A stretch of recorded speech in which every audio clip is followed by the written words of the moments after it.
Vamos lá? Vamos retomar rapidinho a história que está acontecendo, né? Nós sabemos aqui que Paulo tem uma ordem de Jesus, uma missão. Estou repetindo isso toda terça. Qual é mesmo? Pregar em Roma. Ele não sabia como isso ia acontecer, e nós vimos aqui, estamos vendo, que isso acontece diante de acusações, de sofrimentos, e ele é colocado sob custódia, né? Ele é colocado como prisioneiro do sistema romano. Então você lembra que o comandante Lísias, o comandante Lísias leva o Paulo manda ele para Cesareia. Lá em Cesareia, o governador Félix vai julgar a causa, não julga, mantém Paulo preso lá, quanto tempo, quem lembra? 2 anos, esperando lá, meu Deus do céu, preso. Aí entra o governador Festo. Festo, ele recebe o rei Agripa, Herodes Agripa, e pede conselho. Como que eu vou encaminhar esse homem que apelou para César, né?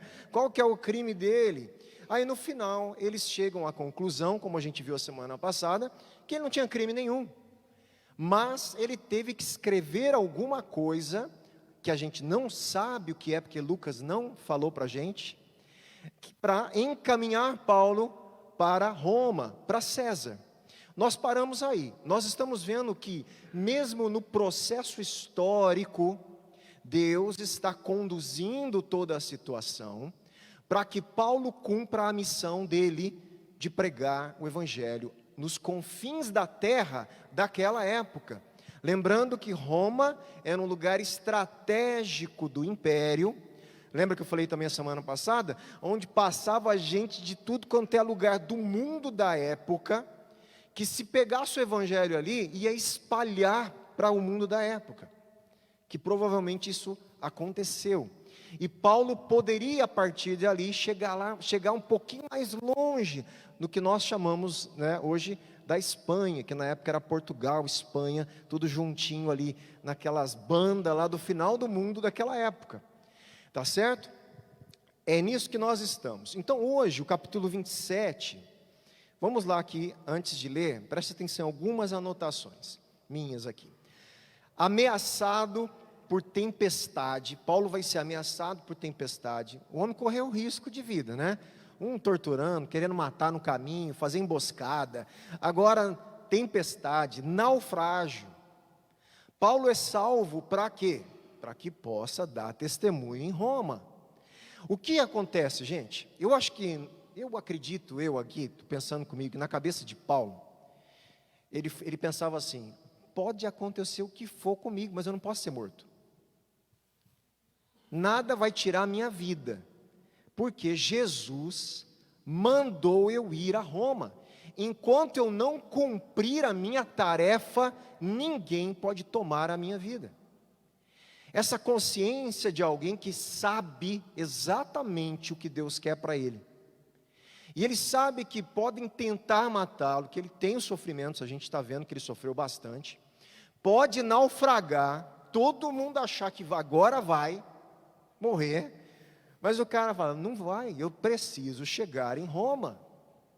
Essa certeza, ela é espetacular para uma pessoa que serve a Deus e tem algumas convicções em Deus. Lógico que a gente não tem esse tipo de convicção, todo mundo, mas tem algumas coisas que nós temos convicção, e que independem da situação, para a gente saber, para a gente ter certeza que Deus nos salvou, que Cristo perdoou os meus pecados, né? Que Deus está comigo em toda e qualquer situação, mesmo no vale da sombra da morte. Por quê? Não é porque você não sente, né? Conversando com uma pessoa esses dias aí, um pessoal, não é porque a gente não sente a presença de Deus que Ele não está com a gente, você sabia disso? Nós não temos que sentir, a gente tem que ter fé, confiar. Ele falou que vai estar, Ele vai estar. Você acha que Paulo sentia a presença de Jesus o tempo inteiro? Ele sentia umas açoitadas, chicotadas nas costas, xingamento, ser envergonhado. Ele sabia que Jesus tinha mandado ele, é diferente. Isso é fé, isso é convicção, tudo bem? Então nós vamos ver isso, ainda comigo aqui antes de ler. A inocência de Paulo, ela foi confirmada, todo mundo entendeu? Pelos governadores romanos. pelo rei Agripa. E o que parece um estranho interlúdio na história da jornada de Paulo a Roma, é na verdade mais uma confirmação de sua inocência, né? Ele está debaixo da proteção de Deus, e nem mesmo forças da natureza podem impedir Paulo de chegar a Roma. A providência divina intervém nas densas desventuras no mar. Paulo, prisioneiro romano, é apresentado como profeta, homem de Deus que encoraja companheiros de viagem desconsolados e opera milagres no meio do caminho. Gente, a gente vai ver isso tudo. O cara prisioneiro estava curando gente, né? Abençoando, pregando o evangelho, falando: fique tranquilo, vocês não vão morrer também, Deus falou comigo. É esse tipo de gente cristã que a gente precisa no mundo. Esse tipo de gente que vive com Deus em toda e qualquer situação. É isso que eu quero, né? Que o Espírito Santo me leve a ser, e a você também, né? Então vamos lá, versículo 1. Eu vou tentar ler corrido algumas coisas. Eu vou tentar ler devagar, mas não fazer tantas interrupções, porque é uma história. Diferente de outras coisas que eu tinha que ficar explicando, a minha leitura vai ter que ser explicativa em alguns momentos. Eu vou ler corrido e parar em alguns momentos. Então acompanha aí, bem acompanhadinho comigo, versículo 1. Quando foi decidido que devíamos navegar para a Itália, Roma, né? Roma, capital da Itália, entregaram Paulo e alguns outros presos a um centurião chamado Júlio, do batalhão imperial. Embarcando num navio de Adramítio, que estava de partida para costear a província da Ásia, fizemo-nos ao mar, indo conosco Aristarco, um macedônio de Tessalônica.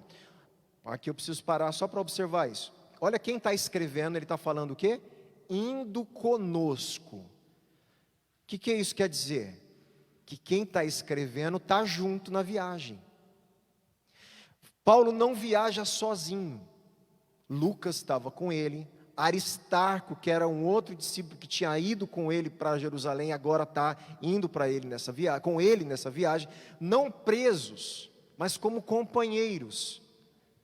Por algum motivo, lembra que Paulo era cidadão romano, e ele tinha certos privilégios, por isso que na prisão lá em Cesareia, amigos, discípulos podiam entrar, visitar, levar coisa para ele. E possivelmente, aqui, os comandantes que iriam levar Paulo a Roma, permitiram que ele levasse companheiros ainda na viagem. E Paulo está indo com ele na viagem, por isso Lucas está indo, por isso que Lucas escreve, indo conosco, quer dizer, indo comigo, com Paulo, Aristarco, um macedônio de Tessalônica. No dia seguinte, chegamos a Sidom. Júlio, olha só, esse comandante aí, ó, chamado Júlio, né? Centurião romano, da batalhão imperial, tratava Paulo de que jeito? Humanamente, com humanidade. Esse cara aqui não judiou de Paulo, por vários motivos, porque Deus, a graça de Deus, acredito eu, sim, mas também porque ele era cidadão romano. Então lembra que existe uma articulação de Deus nisso tudo, mas existe também alguns critérios da própria estrutura nacional de Paulo, que dava a ele certos privilégios, apesar de não precisar ser tanto, que a gente vai ver como que Paulo toma a liberdade de discursar aqui. Olha que interessante, nós vamos ver devagar. Júlio permitiu que ele fosse ver os amigos e obter assistência. Lá em Sidom, eles pararam ali, eles aportaram ali o barco em Sidom. Quando eles param nessa cidade, Júlio permite Paulo visitar amigos na cidade de Sidom. Permite que ele fosse lá, que ele pegasse as assistências, comida, o que ele precisasse de mantimento para a viagem. Porque nessas viagens, muitos prisioneiros morriam de fome. Por quê? A maioria deles, ou todos, com exceção de Paulo, eram prisioneiros que já tinham sido sentenciados iam para ser mortos em Roma. Entende? É nesse ambiente que Paulo está. E esse homem, Júlio, trata Paulo com diferença, considera Paulo e vê o cidadão romano, um cara que não tem ameaça nenhuma aqui, um cara do bem. Provavelmente Lucas não fala, mas já tinha falado coisa de Deus para eles. Paulo não se calava. É isso que a gente tem que entender, né? Partindo dali, agora eles partem de Sidom, navegamos ao abrigo da ilha de Chipre. Eu sinto falta aqui um pouquinho da internet, porque aqui eu estaria mostrando os mapas, né? Para você ver, é uma ilha, Chipre. Ele sai dali onde ele está, costeia ali na Ásia, depois ele desce para uma ilha chamada Chipre, é onde eles estão agora nessa ilha. Ilha, inclusive, que ele já tinha passado antigamente, pregando ali também, né? Porque os ventos eram contrários. Presta atenção, não espiritualiza que não, é vento de mar mesmo, tá? Os ventos são contrários, como para a sua vida, né?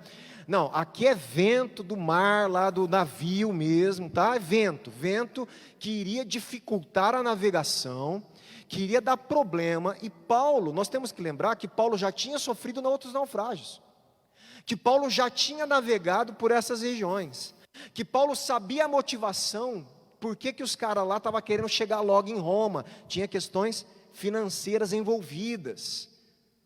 Então Paulo sabia de tudo isso, e ele sabe o que é esses ventos daquele momento, daquela época que eles estão navegando. Então olha o que, tenta imaginar a história, entra lá no barco com Paulo, tá? Só não naufraga. Porque os ventos eram contrários, e tendo atravessado o mar, ao longo da Cilícia e Panfilha, chegamos a Mirra na Lícia. Nesse porto, o centurião encontrou um navio de Alexandria, que estava de partida para a Itália. Então olha só, ele estava levando gente, o centurião, para trocar de barco. Ele fez uma,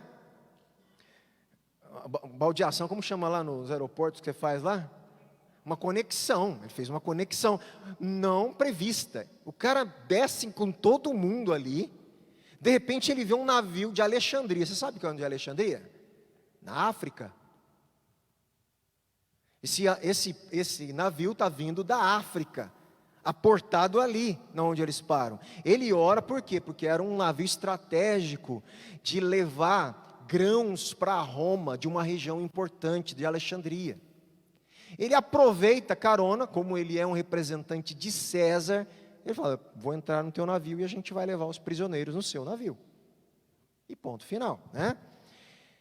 Então esse navio estava ali na Lícia, indo para a Itália, para onde ele precisava ir. E eles embarcaram nele, navegando vagarosamente, versículo 7, muitos dias. Foi com dificuldade que chegamos às imediações de Quinido, não nos sendo permitido prosseguir por causa do vento contrário. Navegamos ao abrigo de Creta, na altura de Salmona. Então, eles estavam indo, se eu virar de costas para vocês, assim, da direita para Roma, para a esquerda. O vento estava vindo de lá para cá, noroeste aqui, soprando um vento contrário no mar. Tá certo? Era isso que estava acontecendo. Costeando a ilha com dificuldade, chegamos a um lugar chamado Bons Portos, perto do qual estava a cidade de Lazéia. Deixa eu ver se tem alguma informação aqui importante.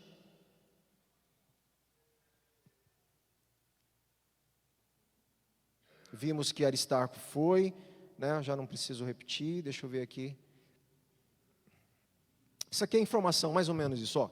Nessa época aqui, não havia navios comerciais de passageiro, né? Porque hoje você tem navios de passageiro.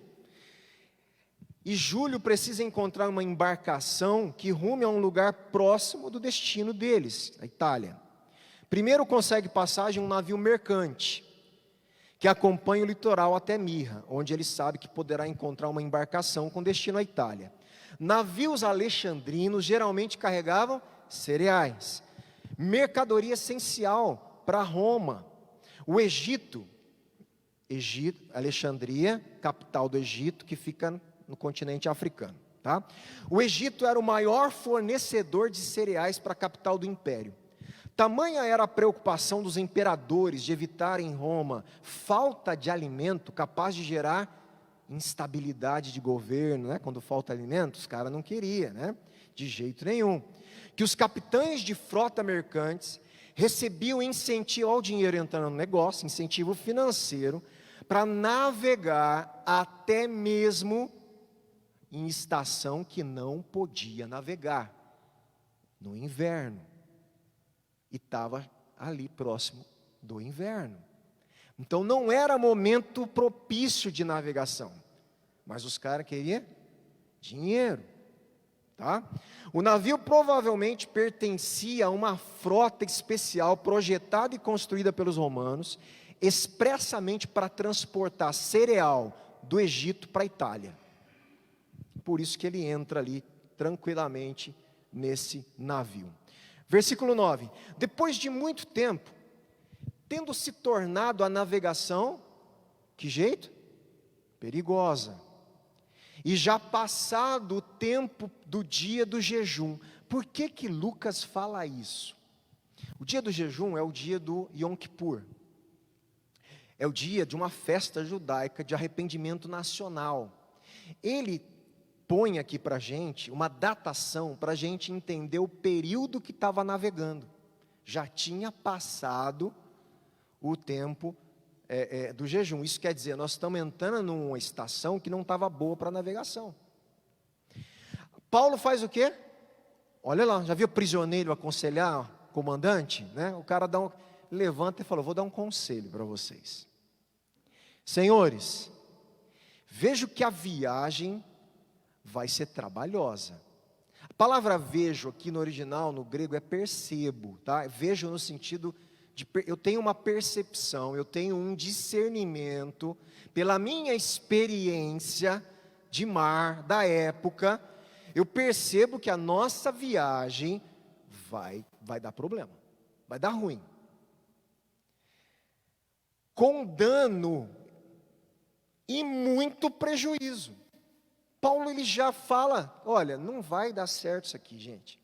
O tempo que a gente está viajando, as coisas que a gente já viu, os ventos que estão soprando, o lugar que eu conheço, para onde está indo, né? Como que o vento está soprando, velocidade que está soprando, nós vai ter dano, vai ter prejuízo. Fora que Deus estava ungindo o cara ali também, a gente vai ver. Não só da carga e do navio, mas também da nossa vida. O que vai acontecer vai comprometer aqui seriamente a vida de todo mundo. Porém, o centurião que manda, não é? Os que mandam que resolve, não é isso? Resolve e arca com as consequências. Todo líder resolve e arca com as consequências, né? Mas quem está junto no barco, arca junto, né? É sempre assim, tá? Faz parte. E aí, por isso que a gente, como líder, a gente tem que saber onde tomar conselho, né? Para a gente ter os conselhos corretos e nos ajudar, né, a levar o barco para o lugar certo. É uma aplicação, uma analogia, mas é mais ou menos isso. O centurião, ele escolhe, ele fala: não, o negócio é o seguinte, ele resolveu, porém o centurião dava mais crédito para quem? Para o piloto do navio e o mestre do navio, do que ao que Paulo dizia. Também, gente, faz sentido, né? Também, né? Não vou culpar tanto o comandante, porque, peraí, tem um prisioneiro comigo. O comandante do navio está falando: não, isso vai, pô, tranquilo, vamos viajar de boa. O mestre do navio também. E aí um prisioneiro, Paulo, fala: olha, vai ser difícil, vai ter dano, prejuízo, vai todo mundo, né? Então, quer dizer, o cara fala: pô, quem que eu vou acreditar? Né? Nesse prisioneiro, em Paulo, eu até me agrado dele, mas aí também não, né? E é óbvio que tudo isso, gente, a mão de Deus está por trás, permitindo todas essas coisas e encaminhando todas essas coisas para que tudo aconteça na vida de Paulo, para que ele continue sendo testemunho do Evangelho. Tá? Isso é o fato que a gente tem que entender. Não sendo o porto próprio para invernar é parar e passar o inverno. né? A pessoa está invernada, a gente usa essa palavra, né? Ela está ali parada, né? E passa ali daquele jeito. Então a gente usa hoje essa palavra para outras coisas, mas vem justamente de aportar no lugar e passar o inverno, quer dizer, não tem como você prosseguir, sair dali. Então, o porto próprio para invernar. A maioria deles era de opinião que deviam partir dali, para ver se podiam chegar a Fenícia e ali passar o inverno, visto ser um porto de Creta, que olha para o noroeste e para o sudoeste. Soprando brandamente o vento sul, e pensando eles ter alcançado o que desejavam, o que acontece? Parou, né? O vento ficou mais tranquilinho. Ixi. Esse porto que a gente está ruim da gente aportar e ficar aqui e passar o inverno. Vamos para tal lugar, a gente passa lá, porque lá o porto é melhor. E está vendo aí? Está vendo o ventinho? Esse Paulo errou, né? Esse Paulo não está com nada não. Entretanto, não muito depois, desencadeou-se do lado da ilha um tufão de vento, chamado Euroaquilão. Euroaquilão é do noroeste, noroeste ali, ele é um vento noroeste, que é justamente o lado que vinha contra a viagem deles, e era um tufão de vento. O navio foi arrastado com violência, e sem poder resistir ao vento, cessamos a manobra e nos fomos deixando levar. Eu não sei se você já assistiu, né, filmes que quando eles estão em alto mar, numa situação assim, não adianta resistir à tempestade, eles têm que soltar leme, baixar, né, tudo lá, como chama, as velas, e o navio, por quê? Porque quanto mais resiste à tempestade judia mais do barco. Então você solta e ele vai ficar o quê? À deriva, pedindo a Deus que a tempestade passe. Então eles estão nessa situação, tá? Então olha lá, passando ao abrigo de uma ilhota chamada Cauda, com dificuldade, conseguimos recolher o bote. Tendo içado o bote, os marinheiros usaram de todos os meios para reforçar o navio com cabos de segurança. E temendo que fosse encalhar nos bancos de areia de Sirte, desceram as velas e foram à deriva. A vela, né, que são aqueles panos lá que o vento leva, desce aquele troço, baixa tudo, porque aquilo lá com o vento batendo é pior ainda. Então baixa tudo e fica o quê? À disposição do mar. Agora, para eles era destino, para quem não acreditava no Deus de Paulo, era sorte. Paulo estava na mão do Deus Criador do céu e da terra e do mar. Então ele estava lá, né? Lucas devia estar com medinho, que Lucas coloca umas coisas aqui, ele estava passando medo ali, né? Açoitados severamente pela tormenta, no dia seguinte, começaram a jogar a carga no mar.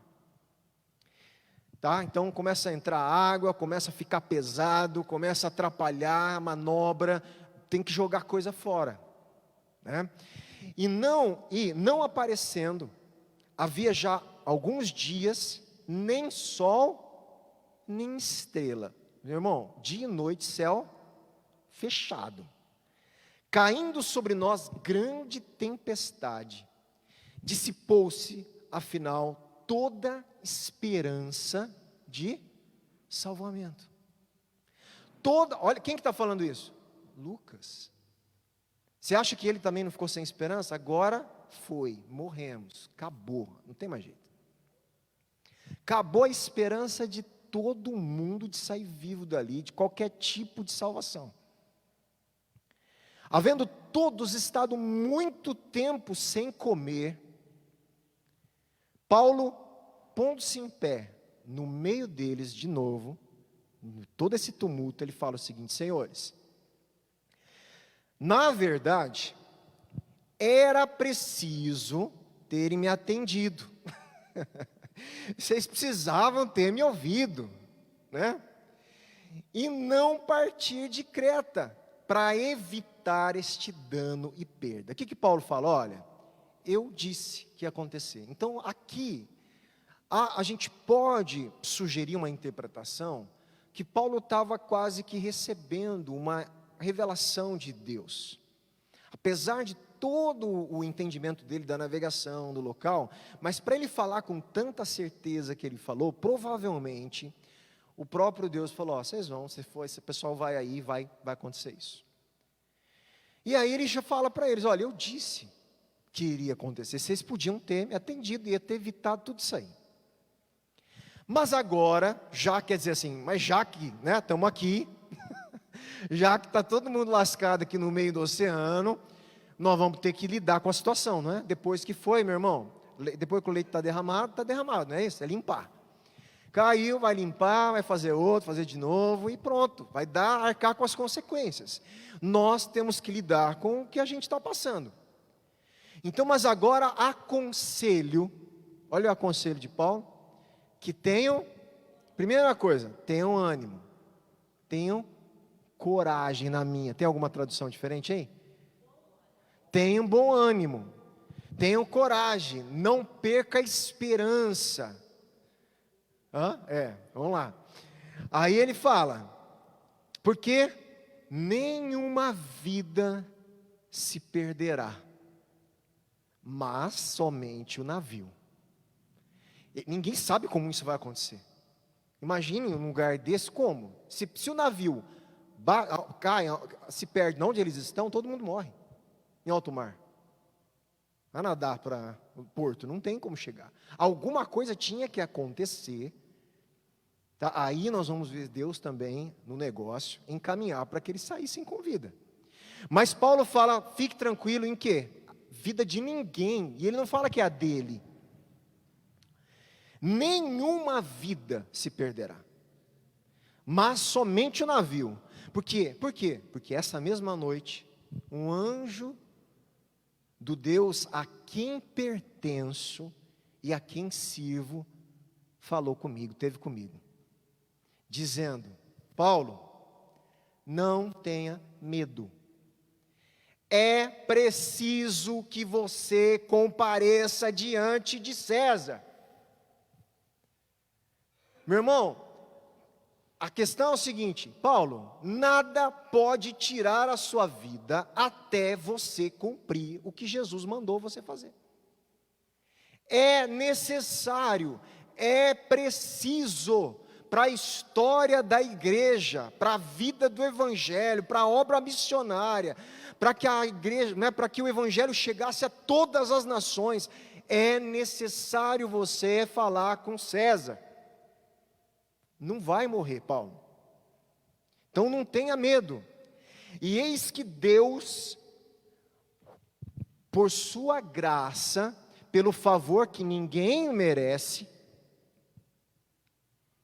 por uma dádiva graciosa e bondosa que ninguém merece, aí, lhe deu todos os que navegam com você. Ninguém vai morrer. Paulo, você não pode morrer. E pela graça de Deus, o favor de Deus, todo mundo que está com você também não vai morrer. Aí ele continua: portanto, senhores, tenham coragem. Gente, ele está falando com gente que não conhece a Deus. Muitos deles eram pagãos. Muitos deles tinham muitas divindades, muitos deles adoravam um monte de coisa, superstições, crendices, ainda mais gente que viajava em mar, o tanto de crendice que eles tinham na época. Você tem uma situação aqui de um cara falando: o Deus a quem eu pertenço falou comigo, ninguém vai morrer. Imagina que na cabeça diz: mas que Deus é esse? Imagina aqui, se realmente isso acontece, o coração de todo mundo ia estar aberto para quê? Para ouvir Paulo falar que Deus é esse que ele pertence, gente. Você está entendendo? Lucas não conta todos esses detalhes, mas a gente sabe, conhecendo Paulo, conhecendo o mandamento de Jesus, e conhecendo que os milagres cooperam para que a mensagem do Evangelho seja pregada, e acompanhe a mensagem do Evangelho, nós sabemos que é isso que está acontecendo. Então, senhores, tenham coragem, pois eu confio em Deus, que tudo vai acontecer conforme me foi dito. Porém, é necessário que sejamos arrastados para alguma ilha. Espera aí, olha a lógica. A lógica qual é? Para acontecer isso que o anjo falou, a gente não pode, o navio não pode ser arrebentado aqui pela tempestade no meio do mar. Vai todo mundo morrer. Então, a lógica é necessário que a gente seja arrastado para uma ilha. Quando chegou a 14ª noite, sendo nós batidos de um lado para o outro no mar Adriático, por volta da meia-noite, os marinheiros pressentiram que se aproximavam de alguma terra. E lançando a sonda, viram que a profundidade era de 36 metros. Passando um pouco mais adiante, tornando a lançar a sonda, viram que a profundidade era de 27 metros. A terra começou a ficar mais próximas. E receosos de que fôssemos atirados contra lugares rochosos, imagine, um navio batendo de um lado para outro, chegando num lugar rochoso, vai arrebentar na rocha esse negócio aqui. E os marinheiros lá ficaram apreensivos, falando, e agora, o que a gente vai fazer? Olha lá. Arriaram o bote no mar, pegaram, sabe aqueles botes salva-vida?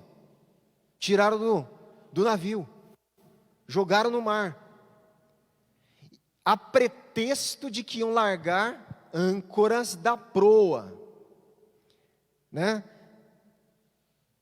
Quem lembra aí o que é a proa e a polpa, A proa é a frente do barco, e a polpa é a traseira do barco, Então, com pretexto de largar âncoras da proa, nós vamos jogar a âncora, para o navio ficar estabilizado. Paulo disse ao centurião, aos seus soldados, eles mentiram, tá gente? Eles queriam fugir nos barcos, esse pessoal aí, estavam mentindo. Paulo disse ao centurião e aos soldados, se estes não permanecerem a bordo, vocês não poderão ser salvos. Porque o anjo tinha falado àqueles que estão com Paulo, vou salvar, então não saiam do meu lado, não saiam do barco, não fujam, porque senão não vai sobreviver. Então os soldados cortaram os cabos do bote e deixaram o bote salva-vidas embora. Ficaram sem bote salva-vidas. Ouviram Paulo. Enquanto amanhecia, Paulo rogava a todos que se alimentassem, dizendo, olha só gente, Paulo estava cuidando de todo mundo ali, espiritualmente, da vida deles, do ânimo deles, dando coragem, falando, fique aqui que vai dar certo o que eu falei, e aqui da saúde deles, porque os caras estavam sem comer algum tempo, vocês vão morrer de fome, vocês vão desfalecer, não vão conseguir nem sair do barco, se precisar nadar, Hoje é o 14º dia em que esperando, vocês estão sem comer, 14 dias, sem os caras comer,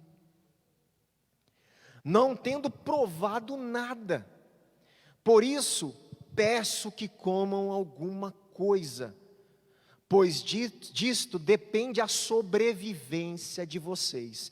Então, comam para que vocês possam sobreviver. Então, faz alguma coisa aí por você também, Então, porque não é assim, tem gente que quer ajuda, mas não quer se ajudar. Paulo falou, Deus falou que não vai morrer ninguém. Agora, faz alguma coisa, o que você pode fazer é comer. Não desista da vida. Não perca a esperança, eu estou falando que não vai morrer, então come, porque se você precisar ter força para nadar, você precisa comer. Tendo dito isto, pegando um pão, olha que bonito que Paulo faz agora, no meio de todo o mundo, ele pega um pão, o que ele faz? Ele dá graças a Deus pelo pão, na presença de todos. Depois de o partir, começou a comer. Gente, isso aqui, ele não está fazendo a ceia do Senhor, apesar de parecer muito, Isso ele está fazendo o que não só Jesus fez na ceia, como qualquer judeu fazia. Todo judeu pegava o pão, dava graças a Deus e partia. Não foi Jesus que instituiu isso. Jesus instituiu o significado do pão, que era a carne dele, e do vinho, que era o sangue dele. Mas o ato de graça é de todo o povo judeu. Paulo faz, como um bom judeu, agradecer a Deus pelo pão que ele tem para comer. E hoje nós sabemos que todo cristão tem que agradecer pelo pão. Jesus ensinou, né? Dá-nos o pão nosso de cada dia. Ensinou a pedir, ser grato por isso, né? Então, ele pega o pão e ele não está nem aí, gente, que se é da fé dele ali, se não é. Ele está no comando agora ali espiritual, você percebeu, né? Ele tomou o controle da situação e ele vai orar alto para todo mundo participar da oração dele ali, né? Então, na presença de todos, depois de o partir, começou a comer. Todos ficaram mais animados. Olha lá, volta o ânimo. Uma esperança surge, uma força que não tinha, alguma coisa já está surgindo. E se puseram também a comer. Pelo exemplo de Paulo, o pessoal, não, vamos comer então. Eles ficaram animados, né, com a oração, com a gratidão de Paulo. Paulo comendo. Porque Paulo comendo, ele está falando para todo mundo, está vendo? Eu tenho certeza que eu vou viver. Eu não desisti da vida, não desistam também. E eles então se animam e vão comer. Estávamos no navio, 276 pessoas ao todo. Então, 276 pessoas. Quando amanheceu, não reconheceram a terra, mas avistaram uma enseada onde havia uma praia. Então consultaram entre si se não podiam encalhar ali o navio.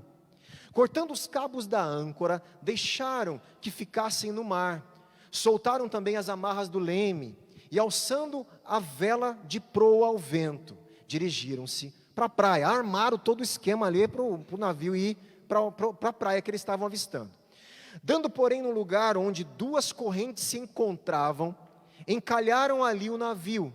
A proa encravou-se e ficou imóvel, mas a polpa se despedaçava pela violência das águas. Então, a proa, ela gruda lá, encalha no lugar, e a polpa começa a se debater do navio e ser despedaçada pelas ondas. O parecer dos soldados era que os presos deviam ser mortos. Vamos matar os presos. Por quê?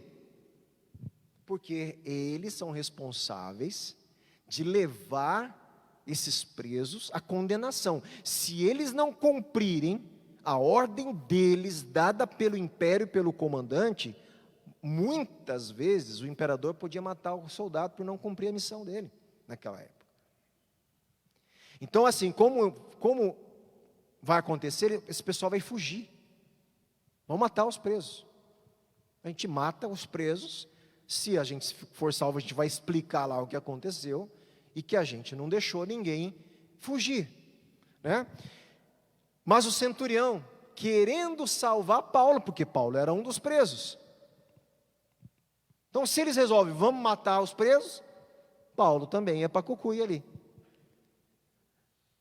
Então, o centurião falou, não, os presos ninguém vai mexer não, por causa de Paulo.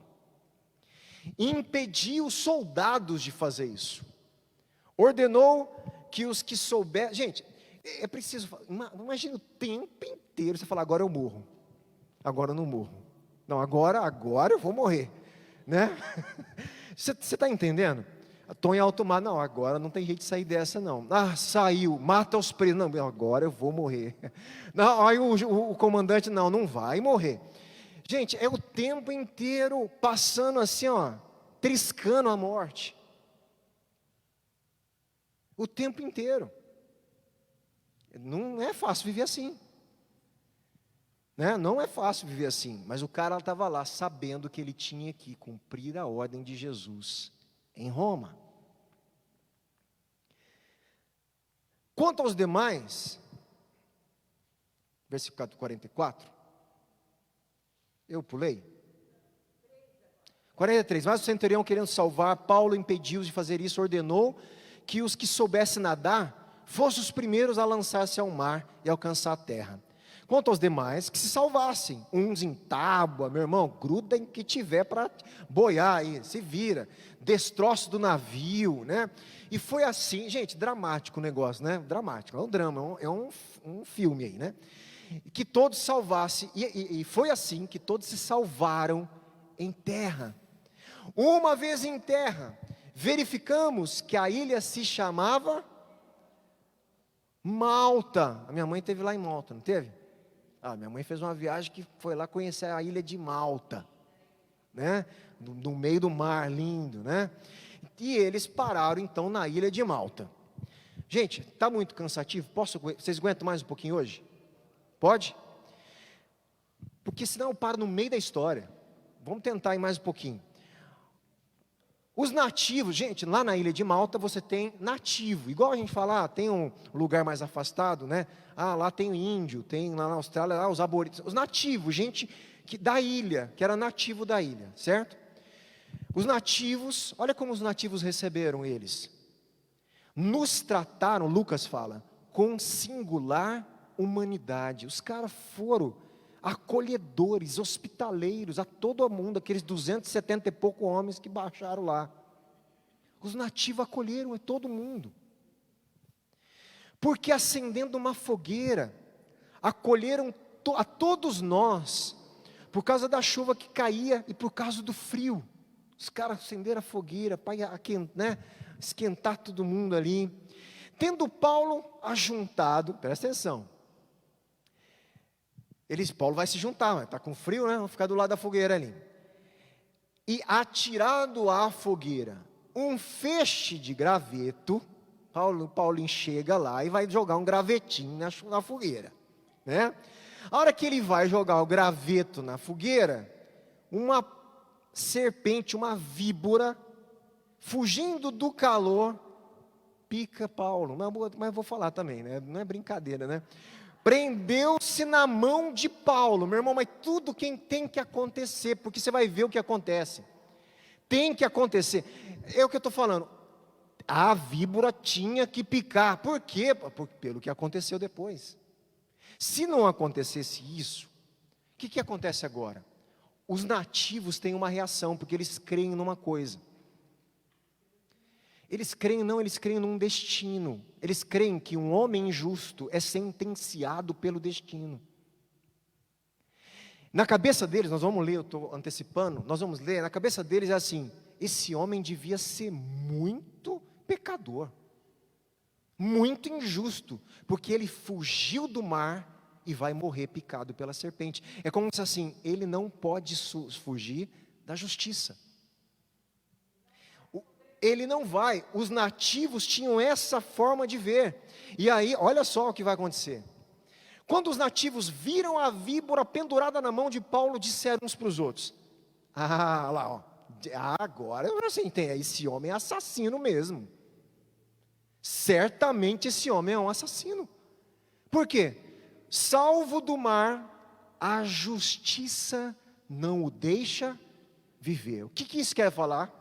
Que a cobra que eles conheciam era altamente venenosa. Qualquer pessoa na cabeça deles que fosse picado, morreria. É cobra nativa, gente. Os caras conhecem, picou essa, já era. Morreu. Porém, Paulo faz o quê? Sacode, sai daqui, né? Larga minha mão. Sacudindo a víbora no fogo, não sofreu mal nenhum. Mas eles, os nativos, esperavam que Paulo viesse a inchar. Eles sabiam até os sintomas da picada. Era inchaço e de repente cai morto. Então eles estavam esperando Paulo ficar inchadinho, né? Vamos aguardar, porque daqui a pouco o veneno mata o cara. Mas eles esperavam que Paulo viesse a inchar ou a cair morto de repente. Depois de muito esperar, vendo que nada de anormal lhe acontecia, mudaram de opinião, dizendo, agora não, esse cara só pode ser um Deus. Pronto, caiu do extremo, foi para um pior, né? Foi para outro. Por quê? Gente, para eles, Eles não tinham esse conhecimento do Deus eterno, Criador. Eram divindades, eram mitológicas, superstições. Eles tinham na superstição deles aparições de deuses em forma humana. Isso está na mitologia grega. Quem gosta de assistir esse tipo de filme, mitologia greco-romana, né, mitologias antigas, mais antigas, mesopotâmicas e tudo, eles sempre têm aqueles que aparecem os filhos dos deuses, né, que um Deus teve relacionamento com uma mulher, nasce um filho de Deus, aí eles vêm para a terra. Eles tinham isso na cabeça deles. O ato de Paulo não ter morrido, para eles, era um ato sobrenatural, não podia ser humano. Então, para eles, ele não é servo de Deus. Ele deve ser então um semidivino. Ele deve ser algum desses deuses que veio para a terra. Olha só que loucura, né? Perto daquele lugar havia um sítio que pertencia ao homem principal da ilha. Todas essas, normalmente, né, essas tribos, esses lugares tribais e nativos, normalmente tem o chefe daquela tribo, né? Quando eu tive, não posso contar por causa do tempo muito, mas quando eu tive em Moçambique, nós fomos pregar o evangelho em algumas aldeias afastadas da cidade. Uma das aldeias, o líder do pessoal da missão, foi lá conversar com o chefe da aldeia, que era feiticeiro. Pedir permissão a ele, para que eles apresentassem o evangelho para toda a aldeia. E ele deu. Ele deu, pessoas se converteram, pessoas foram curadas. Mas, por quê? Porque o nativo moçambicano que levou a gente, não vamos sem conversar com o chefe. Poderia fazer? Poderia, mas poderia ter mais problema. Aí, como eles conhecem a cultura, vamos lá procurar o homem principal da aldeia. Vamos conversar, vamos falar o que a gente quer fazer. Então, o nativo sempre junto, conversando. É uma coisa de dinâmica de missiologia, né? Missional, que os missionários que lidam com outras culturas têm que prestar atenção nesse tipo de coisa, para não cometer umas gafes aí e o evangelho ser barrado, né? Então, aqui, nada mais comum do que ter esse tipo de chefe ali. E ele chamava Públio, o qual nos recebeu, olha só, e hospedou com muita bondade durante 3 dias. Gente, era gente boa. O pessoal da ilha ali era gente boa. Só que gente pagã. Gente que não conhecia o evangelho. Gente que não conhecia o Deus verdadeiro, mas era gente boa. Hospitaleiros, tinham as suas crendices, mas era gente boa. E gente boa também precisa do evangelho. Tem gente que fala, para que você vai pregar a Deus? Eu sou gente boa, já ouviu falar assim? Não mato, não roubo, não sei o quê. Pois é, você também precisa do evangelho. Você também precisa de salvação. Não é ser gente ruim, todo mundo é ruim para a justiça de Deus. Mas na sociedade, o pessoal acha que é gente boa, né? E gente boa também precisa do evangelho. Porque ser gente boa não nos salva. O que salva é o evangelho. Esse pessoal era gente boa, mas estavam na idolatria, afastados, não conheciam o evangelho, a salvação, não conheciam a Cristo, né? Aconteceu que o pai de Públio estava doente, enfermo na época, com disenteria, ardendo em febre. Para a gente isso é uma coisa tão, né, comum, não acontece ainda mais na época, matava a gente. Não tinha soro na veia para hidratar, depende da quantidade de tempo. Um senhor de idade até hoje mata, se ele não foi hidratado. Então isso para eles eram coisas sérias, que poderiam levar à morte, diferente da nossa medicina, né? Então era para eles coisa séria. Meu pai está tendo febre, está com disenteria. Paulo vai visitá-lo. Ele vai visitar o pai do chefe da ilha. Impõe a mão e cura o cara, ora e cura o cara. Ele vai lá e ora. Gente, nós estamos terminando aqui. O que está acontecendo? Perceba o que eu estou falando. Lucas não conta isso. Mas é óbvio que o coração de todos os que estavam no navio estavam abertos para Paulo pregar o evangelho. É óbvio que todo mundo da da ilha, pelo próprio chefe da ilha, está aberto para ele pregar o evangelho. Paulo não ia deixar passar batido quando chamaram ele de Deus. Lucas não conta esses detalhes. Paulo de jeito nenhum ia deixar aquilo passar batido. Ele com certeza, ou 99%, para a gente não afirmar, que a gente não sabe, mas gente, 99%, ele pregou o evangelho para todo mundo da ilha. À vista desse acontecimento, os demais enfermos da ilha vieram e foram curados, os quais nos distinguiram com muitas honrarias, trataram ele com muita honra. E tendo nós de prosseguir viagem, nos puseram a bordo tudo o que era necessário para a gente continuar a nossa viagem. Tá? Provavelmente, Lucas não conta, há navio de novo aqui, que vai na ilha. Eram tudo lugares de passagem, de lugares que os navios aportavam e ficavam, e iam de um lugar para o outro. Tá? Então, nessa história toda, a gente vê, até para Paulo chegar em Roma como prisioneiro, ele teve que passar por naufrágio, tempestade, correr risco de morte, ser picado por uma víbora, pregar o evangelho, curar um enfermo, Gente, ter um milagre, ser chamado de injusto, tá vendo? Não morreu, não, ele deve ser um Deus. A vida de Paulo era uma aventura, Era uma aventura. E o nosso Deus, conduzindo todas essas coisas, estava levando Paulo para cumprir a missão dele. Gente, eu encerro aqui hoje, dizendo isso. Deus tem uma missão para a igreja. A mesma missão de Paulo. A missão de Paulo era pregar o evangelho em Roma. A nossa é pregar o evangelho. É a mesma missão.